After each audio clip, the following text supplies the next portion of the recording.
माझे, आकाशाला टेकतील असे हात नाहीत माझे, फुलांचे गीत ऐकावे असे कान नाहीत माझे, चंद्र सूर्याला साठवून ठेवणारे डोळे नाहीत माझे, पण आपल्या माणसांची आठवण ठेवेल असे हृदय आहे माझे.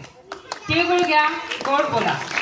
आणि कार्यक्रमाच्या अध्यक्षा यांचे मनापासून खूप खूप स्वागत आणि धन्यवादही.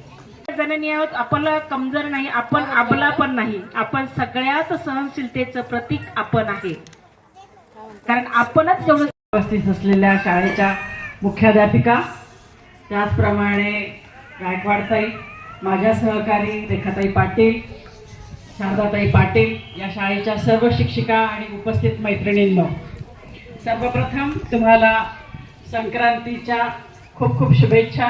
आणि पुन्हा एकदा म्हणेल की तिळगुळ घ्या आणि गोड गोड बोला. गोड गोड बोला आपल्याला खूपदा सांगितलं गेलं आहे, त्यातून आपण तसा आपला स्वभाव आहेच गोड बोलण्याचा, पण तरीसुद्धा वारंवार एखादी गोष्ट सांगितली की ती आपला खूप छान लक्षात राहते. खरं तर सणांचं जर महत्त्व विचारात घ्यायला गेलं तर संक्रांत सण वर्षातून एकदा येतो. मग त्याला पौराणिक कारण आहे, त्याला भौगोलिक कारण आहे, त्याला नैसर्गिक कारण आहे, अनेक कारणांनी ते बनलेलं आहे. आपण सगळेजण जाणतोच आहे की याच्यात भौगोलिक याच्यामध्ये की सूर्य हा मकर राशीमध्ये प्रवेश करतो आणि उत्तरायण सुरू होतं. हे एक झालं. पौराणिकामध्ये अनेक गोष्टी आहेत की गंगा नदी समुद्राला जाऊन मिळाली म्हणून आपण गंगासागरचा उत्सव साजरा करतो.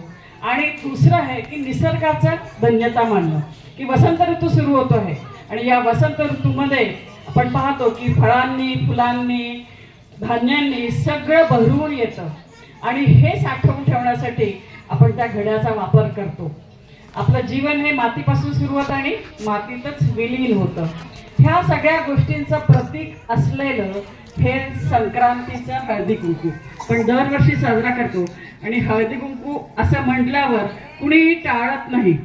बाकी कुठलाही कार्यक्रम असेल तर आपण टाळाटाळ करतो, पण हळदी कुंकू सौभाग्याचं लेणं आहे असं म्हणतो आणि आपण हळदी कुंकूला जातो.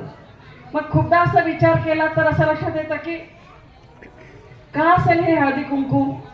हे तर अनेक वर्षांपासून चालत आलं आहे, हे काही आज सुरू झालेलं नाहीये. मग काय असेल? जर आत्ता आपण खूप असा विचार करत गेलो तर असं लक्षात येतं की तेव्हाच्या